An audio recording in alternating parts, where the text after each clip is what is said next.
रे सारे हरिविन. बरं आपल्याला काही खरं काही खोटं याच्यातला फरकच कळना. म्हणजे जे खरं आहे ते खोटं वाटतं आणि जे खोटं आहे ते खरं वाटतं. हा, या खोट्या जगात असंच आहे. खोट्यालाच किंमत आली हो जास्त. बरं ते टिकतं का खोटं? नाही टिकत. संपूर्ण जग खोट आहे महाराज. आपली अवस्था कशी झाली माहिती का? एका विहिरीच्या कडेला 2 दारुडे बसलेले असतात. दोघांचं लक्ष त्या विहिरीतल्या पाण्यामध्ये जातं. त्यावेळेस त्या दोघांना त्या विहिरीतल्या पाण्यामध्ये ढगातल्या चंद्राचं प्रतिबिंब दिसतं. काय दिसतं? ढगातल्या चंद्राचं प्रतिबिंब दिसतं. कशामध्ये? विहिरीतल्या पाण्यामध्ये. ते दोघजण विचार करतात, अरे आकाशातला चंद्र विहिरीत कसं काय बरं पडला? मग याला आपण बाहेर काढलं पाहिजे. दोघजण एक मोठं दावं घेतात आणि त्या विहिरीत टाकतात. ते दावं बसतं एका कपारीला गुतून. त्यांना वाटतं आताशी चंद्र आपल्या दाव्यात अडकला. दोघजण ते दावं असं पाठीमागं ओढायला सुरुवात करतात. शेवटी ते दावं तुटतं आणि दोघजण मागे असे पडतात. तेव्हा त्यांना दिसतो वरचा चंद्र. म्हणतात कसं काय? का फटक्यातच चंद्र वर लावला? अरे तो वरच होता. तशी आपली अवस्था झाली. बाबांनो, संपूर्ण जग खोट आहे. या जगामध्ये सत्य जाणून घ्यायचं असेल तर फक्त देव आहे. ईश्वर सत्य है, सत्य ही शिव है.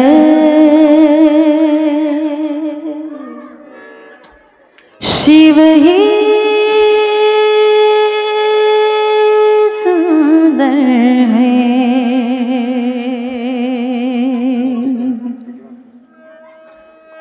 जागो उठकर देखो,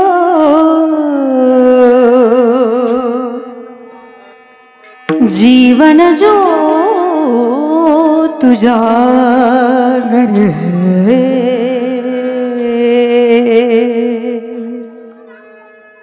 सत्यम शिवम सुंदरम. सत्यम शिवम सुंदरम.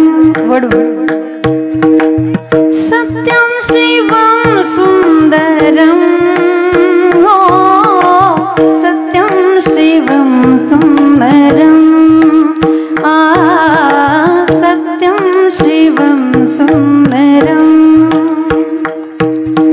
ईश्वर सत्य है, सत्य ही शिव है. शिव ही सुंदर है.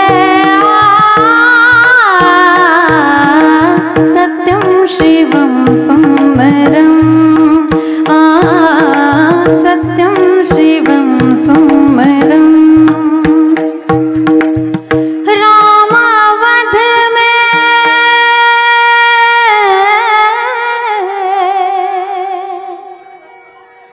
रामावध में काशी में शिव, कान्हा वृंदावन में. दया करो प्रभु देखो इनको. दया करो प्रभु देखो इनको. हर घर के आंगन में राधा मोहन शरणं. हो, सत्यम शिवम सुंदरम. सत्यम शिवम सुंदरम.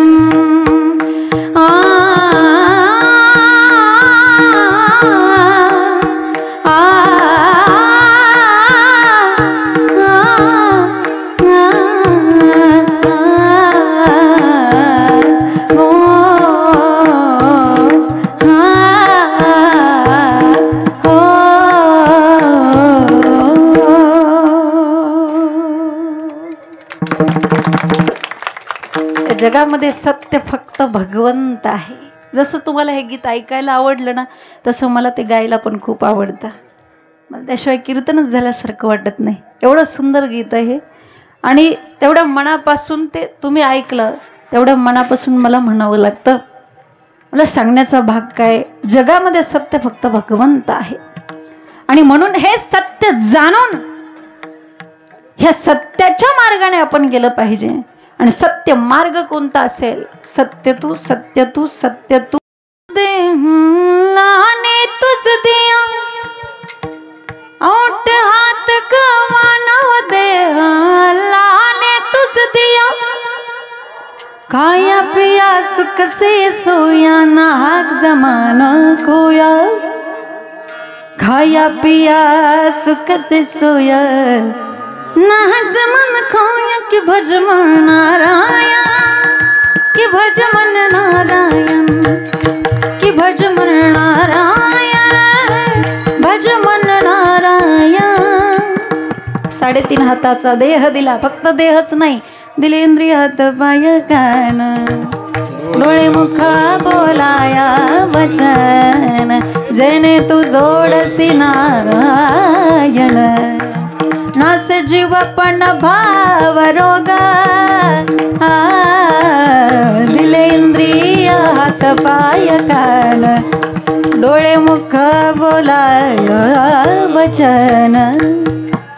सगळ्यात महत्वाचं हे तोंड दिलं. हाचा काय स्वभाव आहे, हा स्वाभाविक दोष आहे.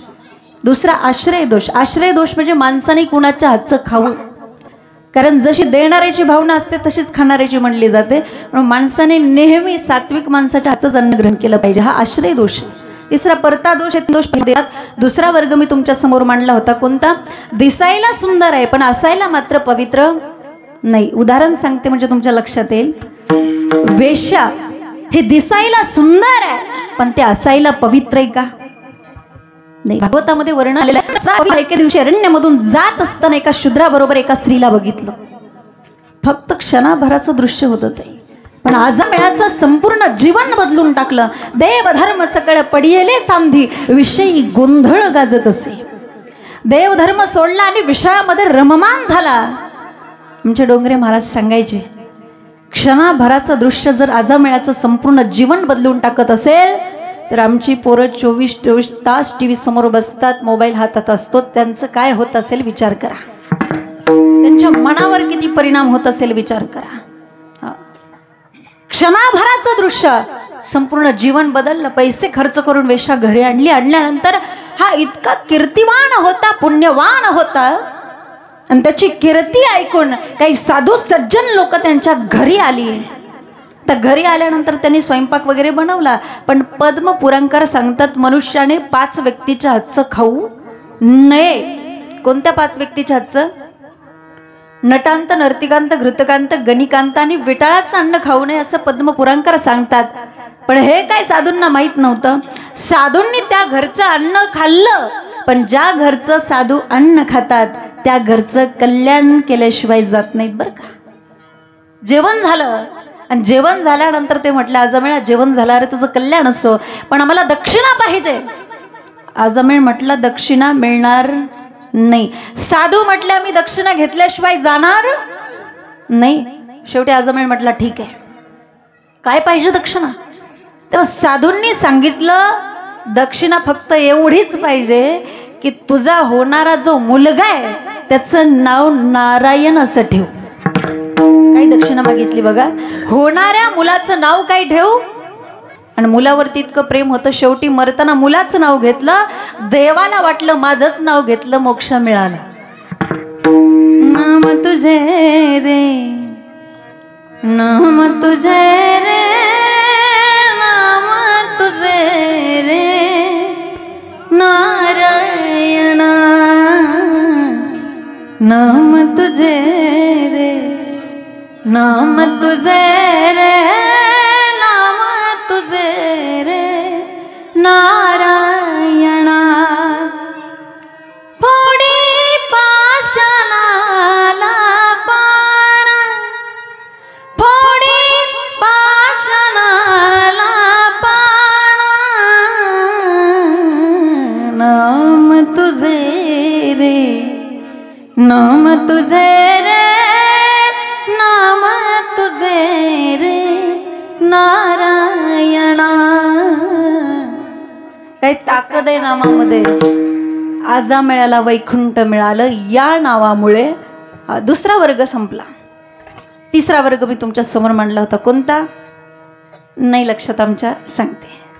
तिसरा वर्ग मी तुमच्या समोर मांडला होता. दिसायला सुंदर नाही पण असायला मात्र पवित्र आहे. उदाहरण सांगते म्हणजे तुमच्या लक्षात येईल.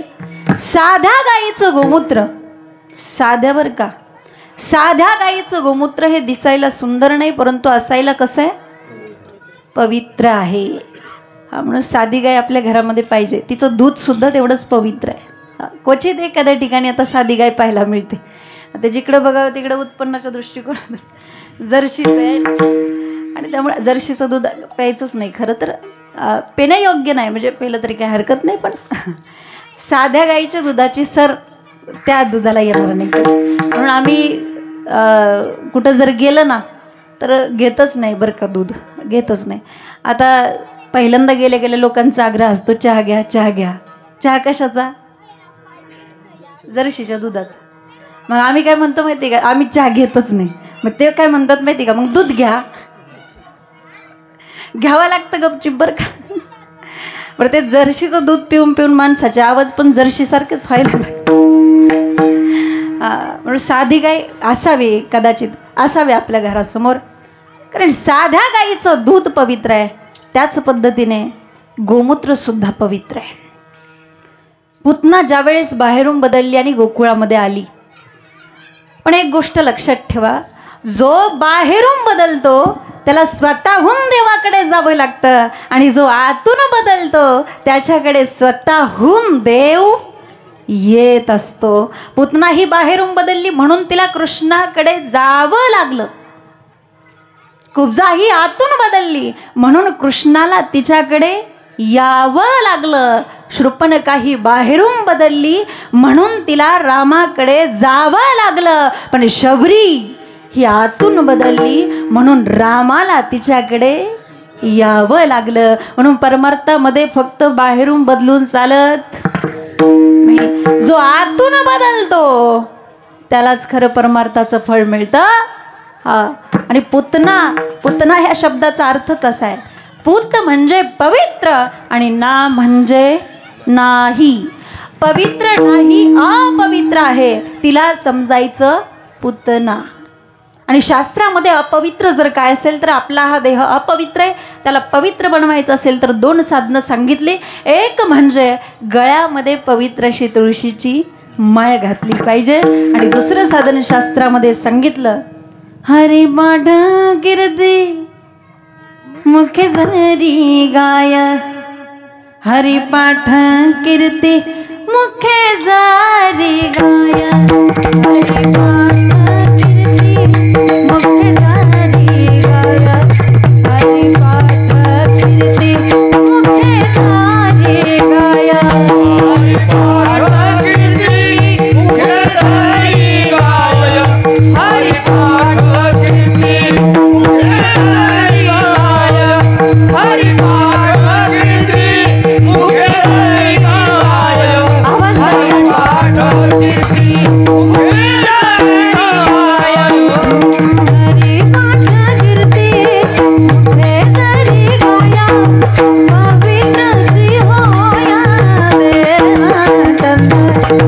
हरिपाठ कीर्ती मुखे जरी गाय, पवित्र सी होया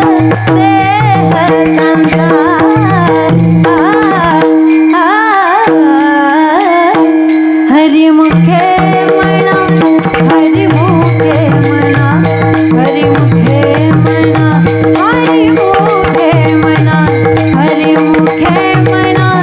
हरि मुखे मना, हरि मुखे मना, हरि मुखे मना, हरि मुखे मना, हरि मुखे मना, हरि मुखे मना, हरि मुखे मना, हरि मुखे मना, हरि मुखे मना, हरि मुखे मना, हरि मुखे मना, हरि मुखे मना. हरिपाठ कीर्ती मुखे जरी गाय, पवित्राची होय देह त्यांचा. फक्त गायन चालू असताना काका थोडासा आवाज द्या, कारण पखवाजाच्या आवाजामुळे माझा आवाज जरा कमी येतोय. विठ्ठल विठ्ठल विठ्ठल विठ्ठल. हरिपाठ कीर्ती मुखे जरी गाय पवित्रची होय देह त्यांचा.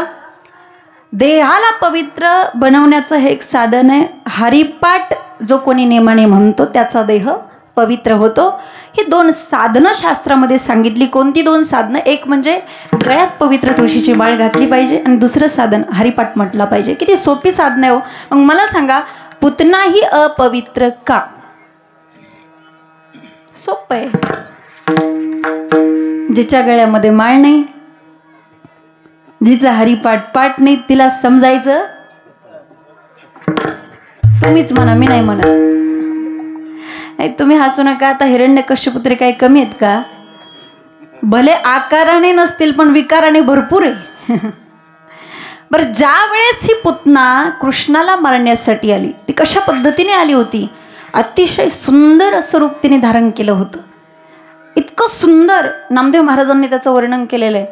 नममनी आली नंदाची आगारा, स्वरूप सुंदरा देवांगना, स्वरूप सुंदरा देवांगना, स्वरूप सुंदरा देवांगना. नामदेव महाराज वर्णन करतात, देवांगना. देवांगना म्हणजे अप्सरेसारखी दिसत होती. अप्सरा, स्वर्गातली अप्सरा, जी कधी म्हातारीच होत नाही, ती तरुणच राहते, इतकी सुंदर. आणि जेव्हा ती कृष्णाला मारण्यासाठी आली, कृष्णानं तिचं पंचप्राण खेचून घेतलं, रक्त खेचून घेतलं. आणि जेव्हा ती मरून पडली, त्यावेळेस काही गवळणी धावत आल्या, कृष्णाला उचललं, गोमातेच्या शाळेमध्ये नेलं आणि गोमूत्राने स्नान घातलं. म्हणून गोमूत्र हे दिसायला सुंदर नाही, पण असायला कसं आहे? पवित्र आहे. आता तिसरा वर्ग संपला. चौथा वर्ग मी तुमच्या समोर मांडला होता, जो दिसायलाही सुंदर आहे आणि असायलाही पवित्र आहे. मग दिसायला सुंदर कोण आहे? दिसायला ऐश्वर्या रॉय नाही. दिसायला सुंदर कोण आहे? राजस सुकुमार, मदनाचा पुतळा. राजस सुकुमार, मदनाचा पुतळा. जगद्गुरु तुकोबाराय सुद्धा वर्णन करतात. सुंदर ते ध्यान उभे विटेवारी, सुंदर ते ध्यान उभे विटेवारी, सुंदर ते ध्यान उभे विटेवारी, सुंदर ते ध्यान उभे विटेवारी, सुंदर ते ध्यान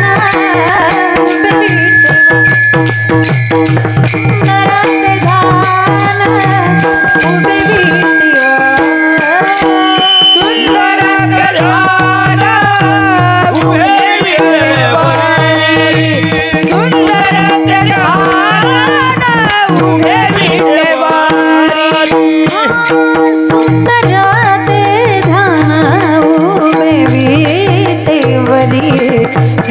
कटावरी ठेवणिया, सुंदर ते ध्यान उभे विटेवरी, करकटावरी ठेवणिया, करकटावरी, करकटावरी ठेवणिया.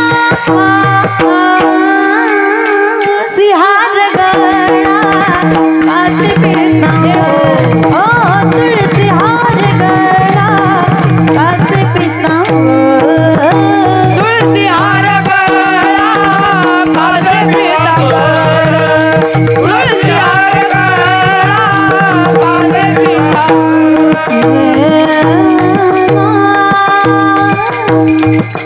सुंदर ते ध्यान उभे विटेवरी, करकटावरी ठेवणी. किती प्रसिद्ध अभंग आहे. आतापर्यंत आपण कितीतरी वेळा ऐकला, शेकडो वेळा. अभंग ऐकण्याचा कधी कुणाला कंटाळा आला का? वारकरीत सगळे आला का? अजिबात नाही. एवढा सुंदर अभंग आहे. माफी मागून बोलू का, एक परती त्या अभंगाला चाल लावणाऱ्याचा कंटाळा येईल, पण अभंगाचा कंटाळा कधीच येणार नाही. विठाला विठाला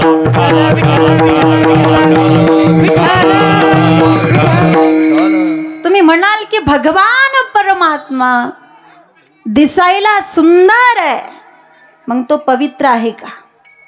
हा, तो पवित्र सुद्धा आहे. पवित्राणां पवित्राय मंगलानां च मंगलम् देवतं देवतानां च भूतानां व्यव्ययत् पितः.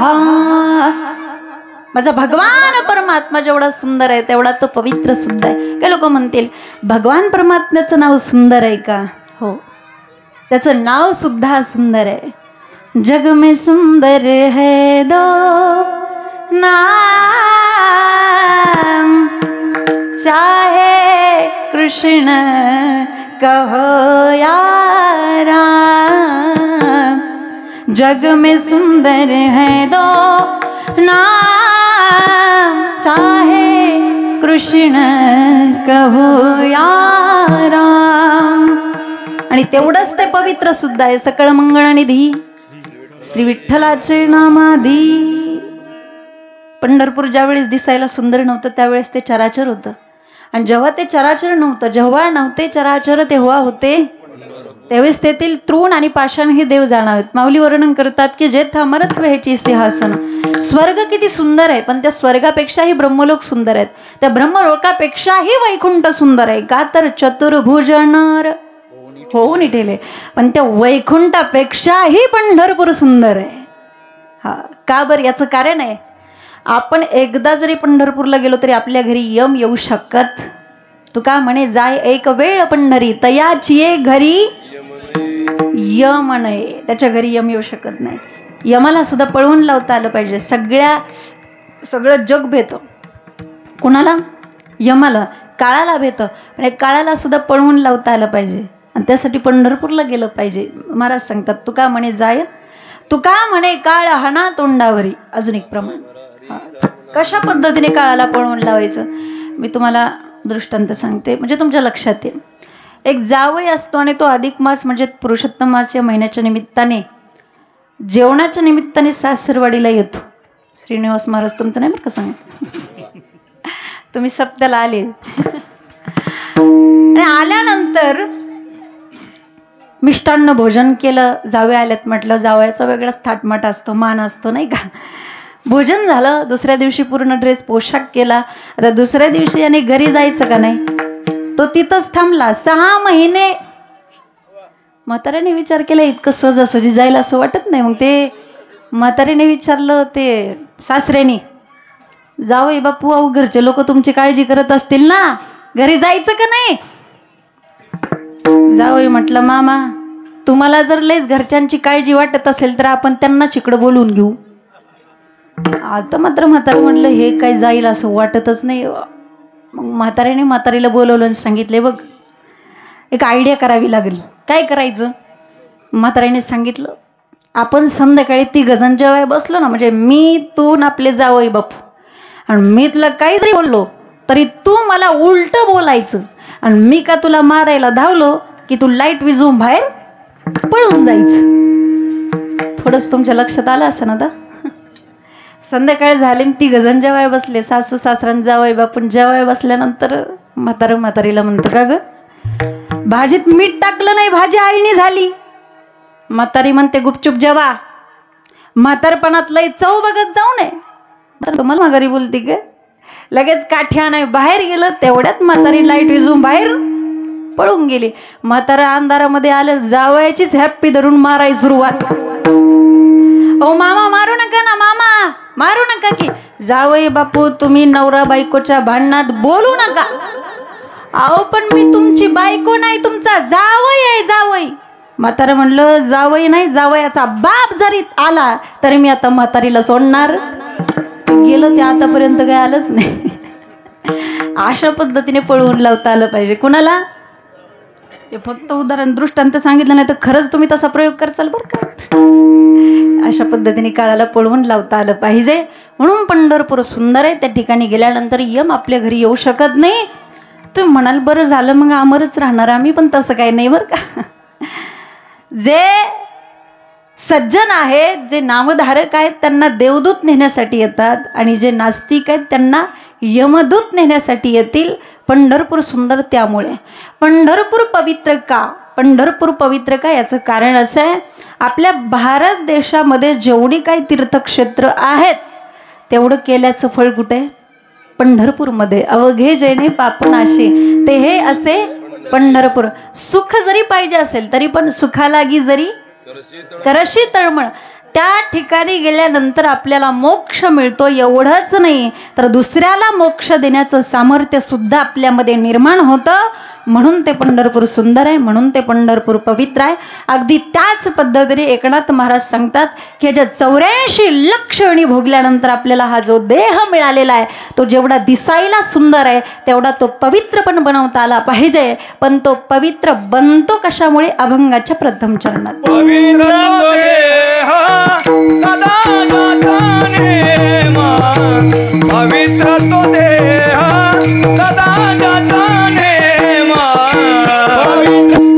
पवित्र तो देह सदा ज्याचा नेम, वाचे गाये राम सर्व भावे. अभंगाच्या प्रथम चरणामधून महाराज सांगतात, जो आपल्या मुखाने वाचेने नेमाने किंवा सर्व भावाने राम ह्या नामाचं स्मरण करतो त्याचाच पवित्र तो देह. म्हणून नामस्मरण घेतलं पाहिजे. ज्यावेळेस निवडणुका असतात ना त्यावेळेस त्याला त्याचीच बंदी असते.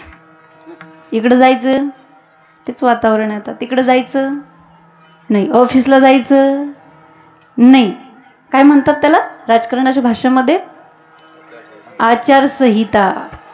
तसं कीर्तन सुरू होण्याच्या अगोदर तुम्हाला कुणी सूचना दिलात का की कीर्तनात बसल्यावर कुणी टाळी वाजवायची, विठ्ठल विठ्ठल म्हणायचं? तिकडली आचारसंहिता मला वाटलं इकडं कशी काय आली काय की. ज्याला नेम आहे त्याला वारकरी संप्रदाय म्हणतात. बरं, सांगण्याचा हेतू काय? मुखाने नामस्मरण केलं की तुमचा देह पवित्र होतो. तुम्ही म्हणाल की नामस्मरण करण्यात आणि देह पवित्र होण्यात काय संबंध आहे का? संबंध असा आहे, मी तुम्हाला सांगेन. ज्या वेळेस तुम्ही तुमच्या वाचेने नामस्मरण कराल त्यावेळेस पहिल्यांदा तुमची वाचा शुद्ध होईल. ते नामस्मरण तुमच्या हृदयात गेल्यानंतर तुमचं हृदय शुद्ध होईल आणि त्या शुद्ध झालेल्या हृदयामध्ये साक्षात भगवान परमात्मा निवास करतात. आणि ज्याच्या हृदयामध्ये भगवान परमात्म्याचा निवास आहे त्याचा देह पवित्र झाल्याशिवाय राहत नाही. हा नामस्मरण घेण्याचा आणि देह पवित्र होण्याचा कार्यकारण संबंध सांगितला. विठाल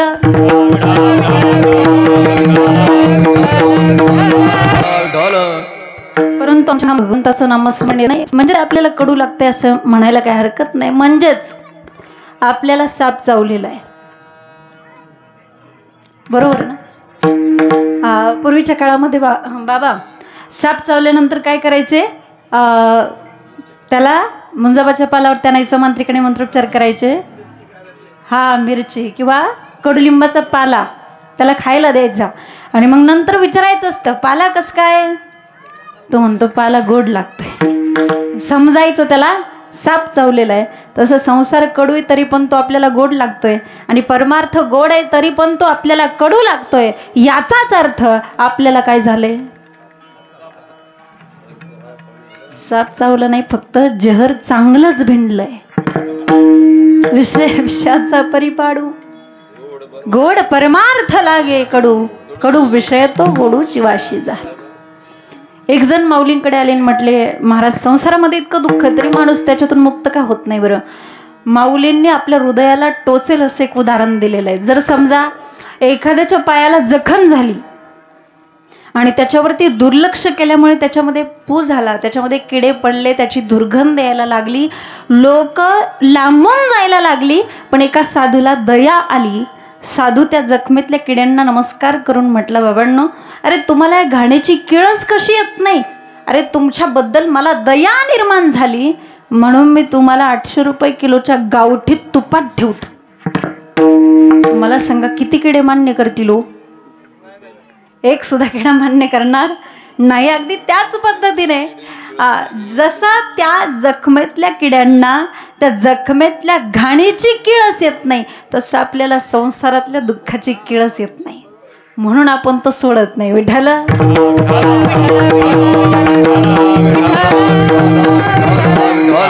तसा देहच पवित्र आहे. देहाचं 3 प्रकार आहेत: स्थूल देह, सूक्ष्म देह, कारण देह. स्थूल देह म्हणजे अपवित्र देह, त्याला पवित्र बनवलं पाहिजे. सूक्ष्म देह म्हणजे काम, क्रोध, लोभ, मद, मोह, मत्सर, दंभ, अहंकार, हे शत्रू आहेत आपले. हे विकार अंतकरणामध्ये आहेत. तोपर्यंत देव अंतकरणात येणं शक्य नाही, हृदयामध्ये येणं शक्य नाही. हे विकार यातला एक जरी आपल्याकडे असला तरी देव आपल्याला मिळत नाही. आता काम म्हणजे काय तुम्हाला सांगायची गरज नाही. मज कामाचे निघाय ब्रह्माकन्ने सिधरू जाय. काम नाही केले काय भोगिली पाहे देवा दुर्गंधा. काम नाही पूर्ण झाला की क्रोध निर्माण होतो. तुमचं आमचं सगळ्याला क्रोध आहे. पूर्वी जे मोठमोठे साधू ऋषी होते ना, त्यांना सुद्धा क्रोध आवरता आला नाही. थोडंसं जरी मनाविरुद्ध झालं बाबा की लगेच कमंडलूतून पाणी घ्यायचे आणि शाप द्यायला तयार. त्यांना सुद्धा क्रोध आवरता आला नाही. मग आपण तर कोण आहे? आपण तर सामान्य. थोडं का होईना पण राग येतोच. का असं कोणी आहे इथं की त्याला रागच येत नाही? लय राग येतो. बाबांनी सांगितलं लय राग. आणि जर असं कोणी असेल तर खरंच सांगा, आपण कीर्तन झाल्यावर त्यांचा सत्कारच करू बरं का. कारण क्रोध माणसाला देवाची प्राप्ती करायची असेल तर हे विकार भयानक आहेत. त्यानंतर लोभ. लोभ हा तर सगळ्या पापाचा बापच आहे असं म्हणाय काय हरकत नाही. तुम्ही बऱ्याच कीर्तनकारापासून ऐकलेले असेल की माणसाला लोभ किती असावा. केवळ अर्ध्या तिकिटाकरता 56 वर्षाची माणसं 65 वर्षाची होतात बाबा. लोभ आवरता येतो का? नाही, नाही लोभ आवरता येत. त्यानंतर मत्सर आहे. मत्सर म्हणजे काय? मत्सरती. मत्सरती माझ्यापासून पुढं जातोय, माझ्यापासून पुढं सरतोय. म्हणजे एखादा पुढं जात असेल तर ते बघवत नाही, जळण होणं, याला मत्सर म्हणायचं थोडक्यात. त्यानंतर दंभ. दंभ म्हणजे काय? दंभ म्हणजे आपल्यामध्ये तसं नसतानाही तसं दाखवणं, दाखवणं याला दंभ म्हणायचं. दंभ. आमच्या इकडं खंडोबाचं मंदिर बांधलं होतं आणि त्याला मुखवटा बनवण्यासाठी एका सोनाराकडे दिला होता. पण ज्या दिवशी पालखी काढायची होती त्याच दिवशी नेमका मुखवटा तयार नव्हता. पालखी तर काढायची, रिकामी पालखी तर काढता येणार नाही. काय करावा असा गंभीर प्रश्न गावकऱ्यांच्या समोर उभा राहिला. सगळे आले तर करायचं काय? मुखवटा तयार नाही, पालखी कशी काढायची? तेवढ्यात एक आजोबा काठी टेकत टेकत तिथं आलं. ते म्हटलं, अरे आपण कुत्र्याला सुद्धा खंडोबाच म्हणतो की, मग चांगलं कुत्रं बघा आणि पालखीत बसवा. 2 जण गेले. चांगलं पांढरं शुभ्र कुत्रं बघितलं, पालखीमध्ये बसवलं. बसवताना त्याला सांगितलं, बस आज लोक तुला देव म्हणून पालखीमध्ये बसवणार आहेत. आजच्या दिवस तू कुणाला मुंकायचं नाही, कुणाला चावायचं नाही. असं धरून कुत्रं पालखीमध्ये बसवलं. बसवल्यानंतर आता त्या पालखीचा आवाज ऐकून दुसऱ्या गल्लीतली कुत्री भुंकायला लागली. त्या गल्लीतल्या कुत्र्यांचा आवाज ऐकून ह्या कुत्र्याने कानवर केलेच. आता ते किती केलं तरी कुत्रं ते कुत्रं, त्याला त्या सिंहासनाची किंमत कळणार आहे का? नाही. तसं परमार्थात येऊन पण ज्याला परमार्थाची ह्या गातीची किंमत कळत नाही त्याला काय म्हणायचं? तर तुमचं तुम्ही ठरवा. त्यानंतर अहंकार. सत्य भामेला सौंदर्याचा अहंकार होता, भीमाला बळाचा अहंकार होता, शुकदेवाला वैराग्याचा अहंकार होता, इंद्राला सत्तेचा अहंकार होता. ह्या अहंकाराने मोठ्या मोठ्यांना सुद्धा सोडलं नाही. म्हणून आपण सावध राहिलं पाहिजे. म्हणून ह्या विकारांमुळे सूक्ष्मदेह म्हणजे मन हे अपवित्र बनलं जातं आणि जो अज्ञानी आहे तोच अपवित्र आहे आणि जो ज्ञानी आहे तोच पवित्र आहे. बघा बरं, आपण अज्ञानी असतो कधी? ज्या वेळेस आपण लहान असतो, जेव्हा आपल्याला काही कळत नाही, आपल्याला आपली आई सांगत असते, बाळा इकडे जाऊ नको, तिकडे जाऊ नको, याच्या नादी लागू नको, त्या पोरांमध्ये खेळायला जाऊ नको. का? कारण त्यावेळेस आपल्याला काही कळत नाही. बरं त्यावेळेस काही कळत नाही. लग्न झालं तरी बायको म्हणते अहो एवढं कसं कळत नाही तुम्हाला. मग त्यावेळेस पण कळत नाही. बरं त्यावेळेस कळत नाही, म्हातारपणी पण पोरं म्हणतात बाबा कळत नाही ना, मग मीटिंगला जातोच कशाला मरायला. मग त्यावेळेस पण कळत नाही, मग कळतं कधी, कळ येईल अंतकाळी. बरं मेल्यावर कळून काय, मरताना कळून काय उपयोग आहे का, नाही. म्हणून अगोदरच कळलं पाहिजे. आणि हा अज्ञानी असा देह अपवित्र आहे. या देहाला फक्त वरून प्लॅस्टर केलेला आहे, पेंटिंग केलेलं आहे. देहाचा पूर्णपणे विचार केला तो कोबाराय सांगतात नशिवंत देहा जाणार सकळा, नशिवंत देहा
नाशिवंत देह जाणार सकळ, आयुष्य खातो काळ सावधान. हा देह अपवित्र आहे आणि त्याला पवित्र बनवायचं असेल तर एकनाथ महाराज सांगतात वाचे गाये राम सर्व भावे तरच तुमचा पवित्र तो. माझं म्हणण्याचा उद्देश आणि हेतू असा आहे की मुखातून भगवंताचं नाव येण्यासाठी सुद्धा अनंत जन्माचं पुण्य शिल्लक असावं लागतं. तुम्ही म्हणाल की गेल्या जन्मामध्ये आम्ही कोण होतो, काय होतो, आम्हाला काही सांगता येणार नाही. गेल्या जन्मामध्ये तुम्ही साप असू शकता, बेडूक असू शकता, उंदीर असू शकता, घुस असू शकता, मी पण. बरं हे प्राणी कशात राहतात तुम्हाला सांगायची गरज नाही, बिळात. आणि जर यांना प्रारब्धाने मनुष्याचा जन्म मिळाला, दरवाज्यात जरी कीर्तन असलं तरी बाहेर येत नाहीत, कारण त्यांना अगोदरच्या जन्मामध्ये बिळात राहायची सवय असते. मनुष्य कसा वागतो हे त्याच्या वागण्यावरून आपल्याला त्याचा मागचा जन्म ओळखता येऊ शकतो बरं का, मला तर नक्कीच. महाराज सांगतात पुण्य बरवे भौत दिवसा, अनेक जन्माचा अनेक पुण्य, म्हणून विठ्ठली आवडी ज्ञानोबारायांची भाषा. म्हणून अनंत जन्माचं पुण्य असेल तरच राजमुखी हरी पैटा होय, राजमुखी हरी पैटा होय, राजमुखी हरी पैटा होय, राजमुखी हरी पैटा होय. अनंत जामीचे सुकृत पादारी, सुकृत पादारी, अनंत जामीचे सुकृत पादारी, सुकृत पादारी,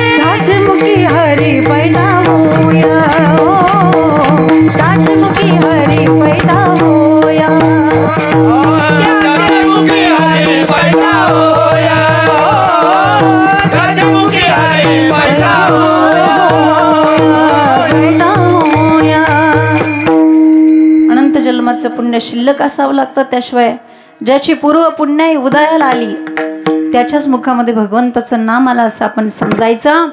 बरं, हे नाम गायचं कसं? पूर्वार्धामध्ये महाराज सांगतात नेम सदा ज्याचा नेम, आणि उत्तरार्धामध्ये सांगतात सर्व भावे. आता तुम्ही म्हणाल की कसं घ्यायचं, नेमकं नेमाने घ्यायचं का प्रेमाने घ्यायचं? नेमकं कशाला प्राधान्य देता तुम्ही? काय श्रेष्ठ आहे, नेम श्रेष्ठ आहे का प्रेम? नेम. फक्त जरी नेम असला तरी त्या नेमात काय पाहिजे? प्रेम पाहिजे. मनात जर प्रेम नसेल तर एखाद दिवशी नाही देवपूजा केली तरी चालेल, नका करू तुम्ही उगाच. मनात प्रेम असेल तर त्या नेमाला किंमत आहे ना. म्हणून कशाला किंमत आहे? प्रेमाला किंमत. देवाला काही लागत नाही त्याशिवाय. देवा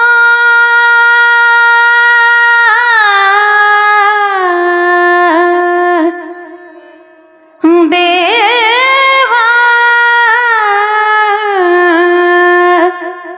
भावाचा भुकेला, देवा भावाचा भुकेला.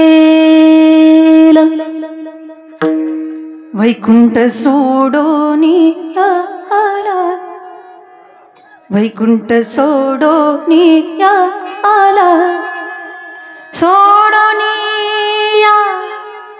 आला, देवा भावाचा भुकेला, देवा भावाचा भुकेला, भावाचा भुकेला, भावाचा भुकेला. देवाला फक्त भाव. म्हणून नेमापेक्षा प्रेम श्रेष्ठ आहे असं म्हणाय काय हरकत नाही. मी तुम्हाला उदाहरण सांगते. वाऱ्या करणारे खूप लोक आहेत बरं का, खूप लोक आहेत. काय काय लोक अशा असतात की वाऱ्या करणं म्हणजे त्यांना असं वाटतं नुसतं पंढरपूरला जाऊन येणं. आलं म्हणजे एका ताटात प्रसाद बुक्का घ्यायचा, नातवाला सांगायचं जा वाटून ये. नातू जातो, सगळ्यांना प्रसाद देतो, बुक्का लावतो. एक माणूस विचारतो का रे बाबा तुझ्या आजोबा पंढरपूरला गेलते? हो. किती दिवस? 5 दिवस. पण कधी कीर्तनाला नाही, कधी प्रवचनाला नाही. सकाळी पण हॉटेलमध्येच खायचं, संध्याकाळी पण हॉटेलमध्येच खायचं. मग येताना 2 लाह्याचे पुढे घेऊन येतो. काय म्हणलं ते पोरगं? प्रसाद नाही. काय म्हणलं? लाह्या. कारण लाह्या आणि प्रसाद याच्यामध्ये फरक आहे. ज्या लाह्यांना देवाचा स्पर्श नाही त्याला म्हणायचं लाह्या, आणि ज्या लाह्यांना देवाचा स्पर्श आहे तिथं तुष्टी आहे, पुष्टी आहे, माधुरी आहे, अमृतत्व आहे. हे सर्व गुण एकत्र येतात आणि त्यालाच काय म्हणतात?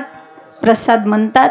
म्हणून पंढरपूरला जा, पण प्रेमाने जा, आवडीने जा. माझे जीवीची आवडी पंढरपुरा नाही ना गुडी. म्हणून नेमापेक्षा काय श्रेष्ठ आहे? प्रेम श्रेष्ठ आहे. आमचे मामासाहेब दांडेकर बोलून गेले की माणसाने ज्ञानेश्वरी वाचल्याशिवाय मरू नये. त्यात एक फार शिकलेला बोलला. तो म्हटला त्यात काय अवघडे, रोज 5 पानं वाचायची, खून घालून ठेवायची, दुसऱ्या दिवशी यायचं, ती खून पाहायची, परत 5 पानं वाचायची. पण मला सांगा, जर त्याला खूनच घालून ठेवायची असेल तर त्या वाचण्यामध्ये प्रेम आहे का? अजिबात नाही. जोग महाराज बोलून गेले, महानुभव पंथाची उत्पत्ती अमक्या अमक्या गोष्टीमुळे झाली. त्यावरून महानुभव पंथांनी जोग महाराजांवर केस केली. आता कोर्टात पुरावा महत्वाचा आहे. हे कशावरून झालं, कशावरून यांची उत्पत्ती झाली, हे कुठं लिहिलंय, उद्या तर निकाल आहे. आणि आज जोग महाराजांच्या लक्षात आलं, हे मी लोकमान्य टिळकांच्या मुखातून ऐकलंय. लगेच लोकमान्य टिळकांकडे एका वकिलाला पाठवलं. त्यावेळेस लोकमान्य टिळक एका प्लॅटफॉर्मवरती उभे होते. वकिलाने त्यांना घडलेली घटना सांगितली. तेव्हा तिथं उभा राहून आमच्या लोकमान्य टिळकांनी सांगावं, हे कुठं लिहिलंय? तर अमक्या अमक्या लायब्ररीमध्ये डाव्या बाजूने इतक्या नंबरचं कपाट आहे, त्या कपाटामध्ये इतक्या नंबरचा रॅक आहे, त्या रॅकमध्ये इतक्या नंबरचे पुस्तक आहे, त्या पुस्तकामध्ये इतक्या नंबरचं पान आहे आणि त्या पानावरील इतक्या नंबरची ओळ आहे. म्हणून त्यांचा मेंदू परदेशात मागितला. कुठं? परदेशात. आपला मेंदू गावात नाही, शेजारचं पण मागणार नाही. आमची 10वीची बोर्डाची परीक्षा होती, 12वीची, आणि बोर्डाची परीक्षा चालू असताना एका शिक्षकाने एका विद्यार्थ्याच्या समोर अपेक्षित ठेवलं. शिक्षकाने बरं ते अपेक्षित ठेवलं तरी त्या मूर्खाला एवढं सुद्धा कळलं ना की आपण नेमकं कुठल्या धड्यातलं लिहितोय. मग आपला मेंदू मागायला कोण रिकामा आहे का? नाही. म्हणून हा खरंच किती ज्ञानेश्वरी वाचतोय हे पाहण्यासाठी हा गेला की हा यायचा आणि ती खून मागे 5 पाने ठेवायचा. दुसऱ्या दिवशी हा आला, खून पाहिली, 5 पानं वाचली, पण हा गेला की हा यायचा आणि ती खून मागे 5 पाने ठेवायचा. आठवडा झाला तरी हा तीच पानं वाचायचं. एके दिवशी यानं विचारलं, का रे बाबा रोज ज्ञानेश्वरी वाचतो, कशी काय वाटली? हा भरपूर शिकलेला होता. तो म्हटला, very nice, there is a life repetition. तो म्हटला, माऊलींनी ज्ञानेश्वरी खूप सुंदर लिहिलेली आहे, पण ती डबल डबल लिहिलेली. मग नेमाला किंमत का प्रेमाला? प्रेमाला किंमत. विठाला